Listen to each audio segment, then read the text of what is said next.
I always knew service dogs existed, but I never thought about having one myself until my mom brought me to Needs for the tour for my 13th birthday. Now that I've had Baker for 4 years, we are totally in sync, especially when we're at school. In every class, he knows exactly where I sit.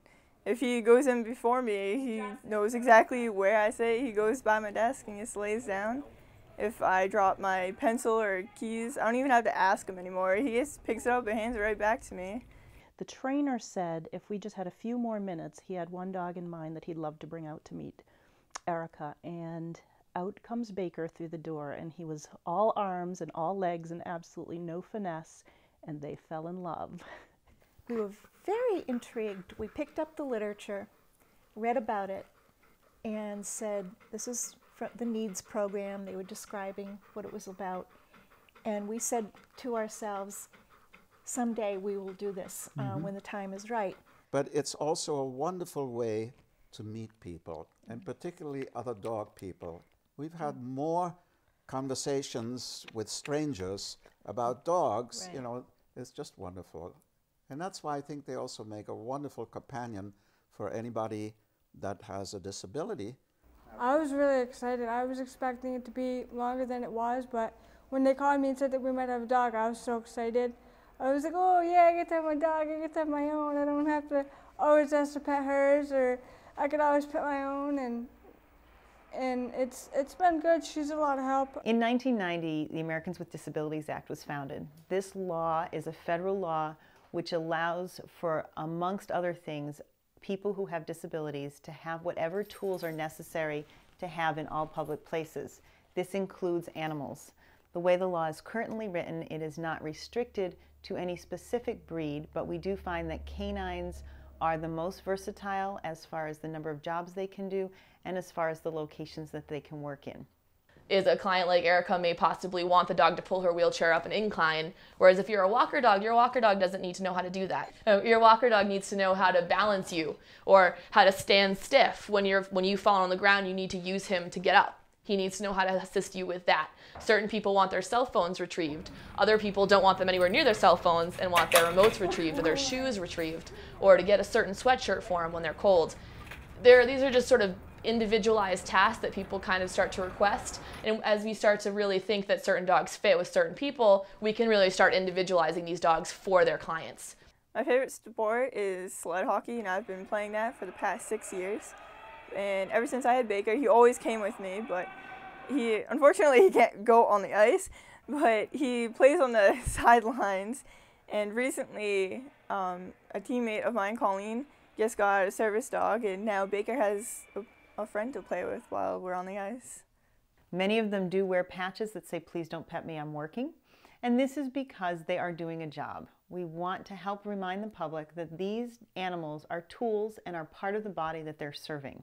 It's important for people to ask before petting a service dog because it definitely distracts the dog if someone's petting him while he's trying to do something for me. My dog is a walker balance dog. If you were to reach out and grab one of my human legs, I tell people all the time I have 6 legs. If you grabbed one of my human legs, I would fall over. If you do that to my dog, I will trip and fall because you've now distracted my other legs. Well, usually I let almost everyone pet him as long as he's not doing something at that moment. It's a great way for me to meet new people, and I enjoyed telling about Baker. If there's an opportunity and you really would like to meet a service dog, please ask the person that they're with if it's all right to pet them. Sometimes the person will say, yes, now's a great time to meet my dog, and other times they'll say, no, now's a really terrible time, please ask me another time. So don't be afraid to ask, and don't feel bad if they say no. It's just bad timing if they say no. We were made to understand that Baker was fully trained. However, Erica needed to learn what to do and how to become a team with Baker. The trainer that trained Toppy was great. She trained me perfectly. The people I did the training with were phenomenal, so I couldn't ask for a better dog or people to be with at the time I did it. He has a red cape now, means he's a full service dog. He behaves differently than when he's out of uniform, and he has the good fortune of being in a family where there's a lot of love, a lot of attention, and a lot of people to play with. It's very comforting to know that Baker is always with me, experiencing new things such as driving. I never drive alone. He's always right there in the front seat next to me. The great thing about having Baker is that he doesn't judge you by the way you look or feel. He looks at me as his best friend, and I look to him as the same thing. Baker has made it a little easier for us to let go. It's very comforting for me as Erica's parent to know that Baker is always by her side. Baker is trained to open doors, turn lights on and off, and pick up dropped items, and I drop things constantly.